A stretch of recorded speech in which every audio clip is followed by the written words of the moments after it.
First time जब आपने कंप्यूटर चलाना सीखा होगा तो एमएस पेंटिंग में आपने ज़रूर कार्य किया होगा और इस तरह की पेंटिंग आपको बनाना है अगर एमएस पेंट के अंदर तो ये आप कैसे बनाएंगे आज की वीडियो में हम सीखेंगे। तो आइए हम देखते हैं कि कौन कौन से टूल्स का इस्तेमाल आपको करना है इस ड्राइंग को बनाने के लिए।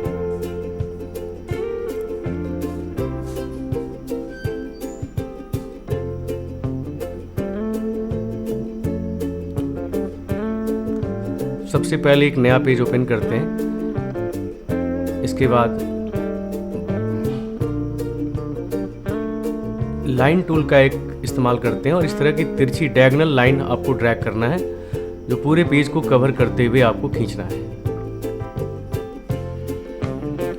इसके बाद पेंट बकेट टूल का इस्तेमाल करना है, कलर को सिलेक्ट करना है और ऊपर वाले हिस्से को इस तरह के ब्लैक कलर में आपको फिल कर देना है और फिर से पेंट बकेट टूल का यूज़ करते हुए नीचे वाले भाग को आपको रेड कलर में फिल करना है। इसके बाद रीसाइज एंड स्क्यू पे जाना है और यहाँ पे पिक्सल की मात्रा को आपको इतना रखना है और ओके बटन पे क्लिक करना है।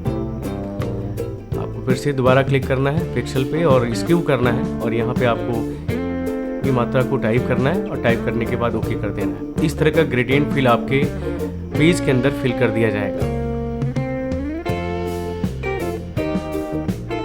कलर 2 पे आप क्लिक करेंगे, कलर 2 पे आप इस कलर को सिलेक्ट करेंगे, कलर 1 में आप ग्रे कलर को सिलेक्ट करेंगे और इस तरह के शेप को आप अपने पेज के ऊपर ड्रैग करेंगे।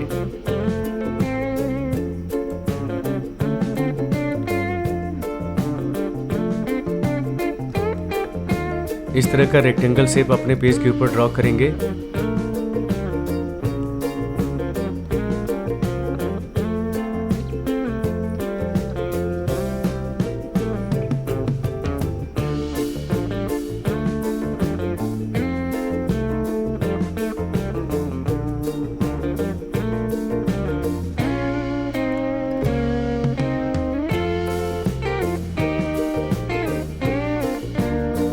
दोबारा रेक्टेंगल टूल को सिलेक्ट करने के बाद इस तरह का आप शेप अपने ड्राइंग पेज के ऊपर ड्रैग करेंगे।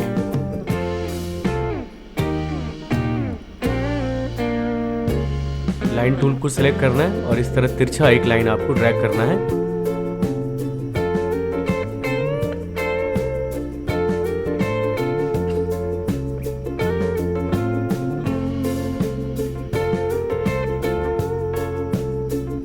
तो इस तरह हम दोनों तरफ इस तरह की तिरछी लाइन को ड्रैग कर लेते हैं।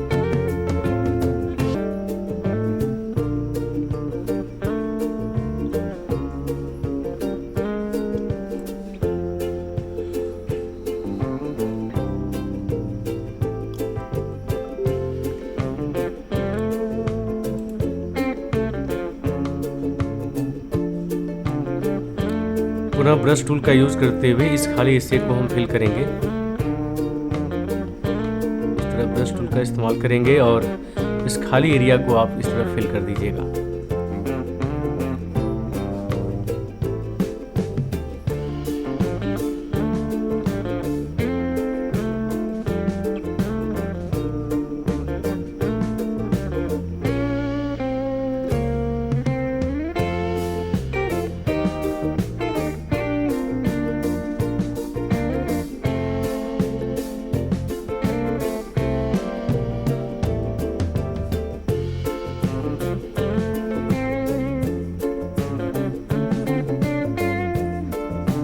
दोबारा जो लाइन डिलीट हो गई है उसे दोबारा आपको ट्रैक कर लेना है।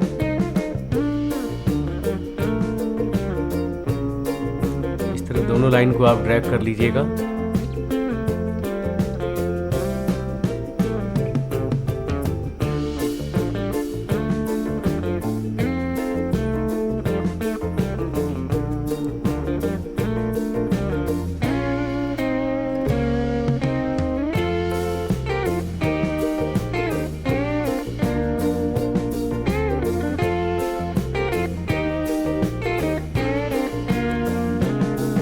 अब इस तरह की लाइन ड्रैग करते हुए बाउंड्री वॉल जो बनाना है आपको इस तरह ड्रैग करके चारों तरफ बाउंड्री वॉल को बना लीजिएगा।